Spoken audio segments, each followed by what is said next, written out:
Hello అండి. అందరూ బాగున్నారా? ఎలా ఉన్నారు? అందరికీ హ్యాపీ న్యూ ఇయర్ అండి. 31st అంటే అందరూ చక్కగా రకరకాల వంటలు మ్యాక్సిమం బిర్యానీ తింటారు. హ్మ్. 31st నైట్ అండ్ జనవరి 1 రోజు కూడా మంచిగా సెలబ్రేట్ చేసుకుని ఫుడ్ తినడానికి, ఎంజాయ్ చేయడానికి ఇంపార్టెన్స్ ఇస్తారు. మా ఇంట్లో మేము బ్రాహ్మిన్స్ టైప్ కదా! ఏం తినం కదా! సో, అందుకోసం అని చెప్పేసి నేను కొంచెం మకానా, జీడిపప్పు, ఆలు ఒక 2 ఆలు ఇవన్నీ వేసి జీడిపప్పు కర్రీ చేసి చపాతీ చేస్తానని చెప్పాను. అత్తయ్య, మామయ్య కూడా ఓకే అని చెప్పారు. కానీ మామయ్య ఓన్లీ చపాతీ అనంటే ఒక 2, 3 లేకపోతే ఒక 4 తిన్నా కూడా కొంచెం రైస్ తినడం అలవాటు కదా ఫస్ట్ నుంచి. సో, మామయ్య తినరని చెప్పేసి మామయ్యకి ఒక గ్లాస్ రైస్ కూడా పెట్టేశాను. ఈ చపాతీ చేసేసి ఇవి కొన్ని అంటే ఒక 2, 3 వేసేసి కొంచెం రైస్ పెడితే మామయ్య హ్యాపీ. మేమందరం ఇంకా ఓన్లీ చపాతీ చేశాను. మా అందరికీ రైస్ పెట్టలేదు. కొంచెమే మామయ్యకి సరిపడంగా పెట్టాను.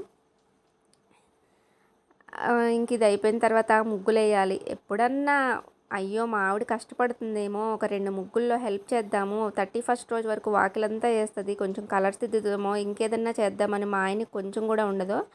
నేను ఎంత బాధపడుతున్నా, నా పిల్లల్ని చూసుకుంటా, మళ్ళీ లోపలికి బయటికి అలా తిరుగుతున్నా అలాగే ఉంటారు కానీ నాకు అస్సలు హెల్ప్ చేయరు. అంటే ఓన్లీ ముగ్గుల విషయంలో చేయరు, మిగిలినన్ని బాగానే చేస్తారు. పిల్లల్ని చూసుకుంటారు, అంతా బాగానే చేస్తారు. కానీ ముగ్గుల విషయంలో మరి బాగోదు కదా, ముగ్గులు వేస్తే అనుకుంటారో మరి ఏంటో ఆ మనిషి నాకు తెలీదు. సో, నేను కర్రీ ఇంకా ప్రిపేర్ చేసి అత్తయ్యకి, మామయ్యకి, పిల్లలకి పెట్టేసి వీళ్ళు తిన్న తర్వాత నేను మా శ్రీవారు తిని అత్తయ్య కళ్ళాపేస్తానని చెప్పారు.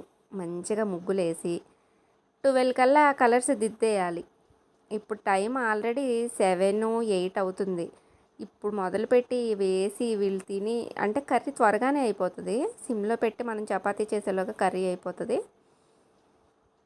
మకానా ఫస్ట్ టైం కర్రీస్లో ఫస్ట్ టైం చేస్తున్నా. పిల్లలకి మామూలుగా పెడతాను కానీ కర్రీలో ఫస్ట్ టైం వేస్తున్నా ఎట్లుంటుందా అని. తిన్న తర్వాత మాత్రం టేస్ట్ చాలా బాగుంది. కర్రీ పిల్లల కోసం కొంచెం మంట లేకుండా చేశాను, చాలా బాగుంది. ఈ న్యూ ఇయర్ నుంచి నాలో ఉన్న కొన్ని చెడు అలవాట్లను వదిలేయాలి అని డిసైడ్ అయ్యాను. అంటే ఇది మా రామ్‌గారిని చూసే నేర్చుకున్నా. అతగాడు తనకి నచ్చని కొన్ని విషయాలను వదిలేస్తూ ఉంటాడనమాట. అది న్యూ ఇయర్‌తో సంబంధం లేదు. ఇది బ్యాడ్, మనం ఇది చేయకూడదు అనుకుంటే ఆ క్షణం దాన్ని వదిలేస్తాడు. సో, నేను కూడా అలాగే చేయాలి అనుకుంటున్నా. ఈ రోజు నుంచి నేను టీ మానేద్దాం అనుకుంటున్నా. నేను టీ తాగుతున్న ప్రతిసారి ఆయన నన్ను తిట్టడమే, "నువ్వు టీ ఎందుకు తాగుతున్నావు? వద్దు వద్దు" అని. సో, నేను అందుకోసమే టీ మానేద్దాం అనుకుంటున్నా ఈ న్యూ ఇయర్ నుంచి. అండ్ చికెన్, మటన్ అమ్మ వాళ్ళ ఇంటికి వెళ్ళినప్పుడు ఫుల్గా తింటాను. వీళ్ళు ఇక్కడ తినరు కదా అని చెప్పేసి నా ఒక్కదాని కోసం ఎందుకంటే తీసుకురానివ్వను. సో, ఇప్పుడు అమ్మ వాళ్ళ ఇంటికి వెళ్ళినప్పుడు తింటున్నాను కదా, అది కూడా కంప్లీట్గా వదిలేద్దాం అనుకుంటున్నా. ఎందుకు, దానివల్ల మంచి హ్యాబిట్ ఏం కాదు అది. అది అసలు ఎట్లా చేస్తారో తెలీదు, నీట్గా ఉంటాయో లేవో ఆ చికెను, మటన్ ఇవన్నీ మనకు తెలీదు. ఆ తెలియని ఫుడ్ తినడం కంటే నేను ఇంట్లో చేసుకునే ఈ క్వాలిటీ ఫుడ్ తినడమే మంచిది అని నాకు అనిపిస్తుంది. నేను బాగుంటేనే నా పిల్లలు, నా హస్బెండు, అత్తయ్య, మామయ్య బాగుంటారు. నేను చేసి పెడితే వాళ్ళు హాయిగా తినుకుంటూ అలా కాలక్షేపం వెళ్ళదీస్తే చాలు మా అత్తగారు, మామగారు అనిపిస్తుంది నాకు. నా పిల్లలు కూడా నేను బాగుంటేనే వాళ్ళు బాగుంటారు. సో, అందుకోసమే నేను ఇలా ఈ క్వాలిటీ ఫుడ్ని వాళ్ళకి ఇలా మెయింటైన్ చేసుకుంటూ వెళ్తే చాలు. సో, ఈ బయట ఫుడ్ అంటే ఎప్పుడూ తినం, ఇది మెయింటైన్ చేస్తే చాలు. ఇంకా ఈ చికెన్, మటన్, ఫిష్ ఇవన్నీ వదిలేద్దాం అనుకుంటున్నా. లాస్ట్గా ఒక్కసారి మాత్రం ఒక్క ఫిష్ తిందాం ఒక్కసారి అనుకుంటున్నా. న్యూ ఇయర్ నుంచి నేను వదిలేసేది tea and chicken, mutton, fish ఈ 4 నేను న్యూ ఇయర్ నుంచి వదిలేస్తున్నా. ఇంకెప్పుడు తినను వీటిని, తాగను టీని. అండ్ హెల్పింగ్ నేచర్కి వచ్చేటప్పటికి నేను హెల్ప్ చేస్తున్నాను కానీ మంత్లీ వచ్చేటప్పటికి నేను చేసే లిమిట్ అంటే ఎంత, ఒక 1000-2000 మధ్యలో ఉంటుంది. ఎవరన్నా లేని వాళ్ళకి హెల్ప్ చేయడం, హాస్పిటలైజ్ అయిన వాళ్ళకి హెల్ప్ చేయడం అలాంటివి. సో, దాన్ని నేను ఇంకొంచెం పెంచాలి అనుకుంటున్నాను.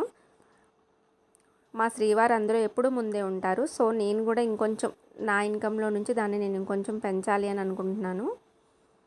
నా పిల్లల్ని చిన్న చిన్న విషయాలకు వాళ్ళని కొట్టడం, తిట్టడం అవి చేస్తుంటాం కదా. తిట్టడం అంటే కామన్, కానీ కొట్టొద్దు అనేసి ఒకటి డిసైడ్ అయ్యాను, కొట్టొద్దు అని. అండ్ పిల్లల్ని ఇంకా కేర్గా చూసుకోవాలి, వాళ్ళకి ఇంకా హెల్తీగా ఫుడ్ పెట్టాలి, ఇంకా బాగా చూసుకోవాలి వాళ్ళని అని అనిపిస్తుంది. సో, అది వాళ్ళకి టైం అయితే ఫుల్ ఇస్తాను నేను. కానీ ఈ ఫుడ్ అవన్నీ పెడుతున్నా కూడా ఈ ఒక్కసారి ఏదన్నా కోపంలో తిట్టేశాను అనుకోండి, ఈవినింగ్ వాళ్ళు పడుకున్నాక అనిపిస్తుంది ఈరోజు పిల్లల్ని ఎలా అరిచాను, అలా అరిచానని. సో, ఆ ఫీలింగ్ లేకుండా వాళ్ళని ఇంకెప్పుడు నేను ఏం అనొద్దని డిసైడ్ అయ్యా. నా కొడుకులతో ఇలా టైం స్పెండ్ చేస్తూ నా ఫ్యామిలీతో ఇలా ఉంటే చాలు. ఇదండి నేను న్యూ ఇయర్ నుంచి నాలో వచ్చిన, నేను ఇలా చేయాలి అని అనుకున్నది, ఇలా మారాలి అనుకుంటున్నాను. దేవుడి దయ వల్ల మొత్తం నేను అనుకున్నదంతా సక్సెస్ఫుల్గా అవ్వాలి. తిండి విషయంలో అయితే అవుతుంది, మిగిలిన హెల్పింగ్ నేచర్ విషయంలో కూడా దేవుడు నాకు ఇంకొంచెం సపోర్ట్ చేసి నేను ఇంకొంచెం మంచిగా హెల్ప్ చేసేలాగా చేయాలి. అండ్ ఈ 2024 నాకేం మిగిల్చింది అంటే బాగుంది. అంటే కొంతమంది బ్యాడ్, కొంతమందికి గుడ్ అంటారు కదా, నాకు అలా ఏం లేదు, మంచిగానే ఉంది, చాలా బాగుంది 2024 కూడా. నేను 24 మొత్తం ఎంజాయ్ చేసుకుంటూనే ఉన్నాను. కొంచెం హెల్త్ ఇష్యూస్ వచ్చాయి, అవి కూడా కొంచెం కవర్ చేసుకుంటూ ఇంక అట్లా వెళ్ళిపోయాను. బాగుంది 24 కూడా. 25 కూడా అలానే మంచిగా వెళ్ళిపోవాలి సాఫీగా అని అనుకుంటున్నాను. సగం పిండి కింద బారబోసా, మా ఆయన గారు పాపం క్లీన్ చేశారు దాన్ని. కర్రీ ఆల్మోస్ట్ అయిపోవచ్చింది, చపాతీలు కూడా ప్రిపేర్ చేసేస్తున్నా. వాళ్ళకి పెట్టేస్తే వాళ్ళు తింటే నాకు సగం పని అవుతుంది.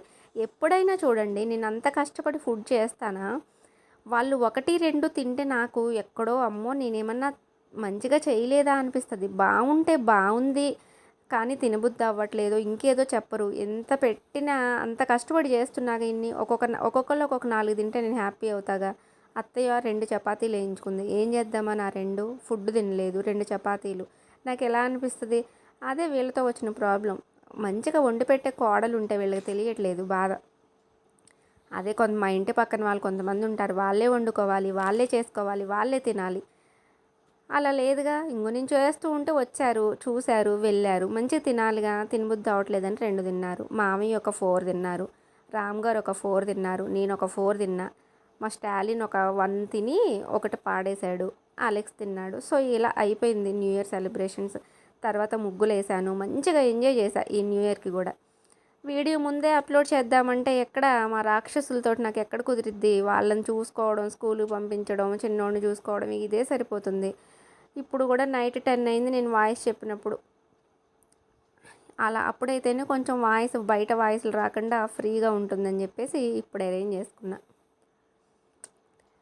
అలా జరిగిపోయిందండి నా న్యూ ఇయర్ విశేషాలు. మీరు న్యూ ఇయర్కి ఏం చేశారు, మీరు ఏం చేశారు అనేది వద్దు, ఎందుకంటే అందరూ నాకు తెలిసి అయితే చికెన్ బిర్యానీ, మటన్ బిర్యానీ వీటికి ప్రిఫరెన్స్ ఇస్తారు. డ్రింక్స్ వీటితో అయిపోతుంది, లేడీస్ అయినా జెంట్స్ అయినా. నాకు నా సబ్స్క్రైబర్స్, నన్ను చూసేవాళ్ళు నాకు ఒక కామెంట్ అయితే చేయండి దయచేసి.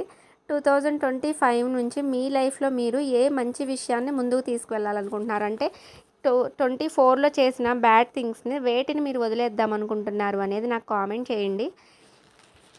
చేయకపోయినా ఏమీ కాదు, చేస్తే ఓహో నా సబ్స్క్రైబర్స్ కూడా నన్ను ఫాలో అవుతున్నారు, ఇలా చేస్తున్నారా అని చెప్పేసి నాకు కొంచెం హ్యాపీగా ఉంటుంది, కొంచెం మోటివేషనల్గా ఉంటుంది, మళ్ళీ మళ్ళీ వీడియో అప్లోడ్ చేయాలనిపిస్తుంది. చూసారా నా చిన్న కొడుకు నేను ఎవరికి పెడుతున్నా వాళ్ళ ప్లేట్కి వెళ్ళి చూస్తున్నాడు. అలెక్స్ అయితే అప్పటికే ఒక రౌండ్ అయిపోయింది. ఇప్పుడు మా శ్రీవారికి పెట్టేసి నేను కూడా తింటున్నాను. ఇలా న్యూ ఇయర్ని నేను చాలా బాగా ఎంజాయ్ చేశాను. ఎప్పుడు 12, 1 అవుతుంది, ఈసారి మాత్రం 11:56కి మా అత్తగారిని మీరు ఏమన్నా చేసుకోండి నాకు సంబంధం లేదని చెప్పేసి వచ్చేసా లోపలికి, రంగులు మొత్తం వేసేసి. మార్నింగ్ తీసాను ఇవి, బాగానే వచ్చాయి. ఇదండి న్యూ ఇయర్ విశేషాలు. మళ్ళొకసారి మీ అందరికీ wish you very happy new year. నా వీడియో నచ్చితే లైక్ చేయండి, షేర్ చేయండి అండ్ కామెంట్ చేయండి. మన ఛానల్ని ఎప్పుడు చూడని వాళ్ళు మన ఛానల్ని చూస్తే మన ఛానల్ని సబ్స్క్రైబ్ చేసుకోండి. Thank you for watching. Hello అండి, అందరూ బాగున్నారా, ఎలా ఉన్నారు? అందరికీ హ్యాపీ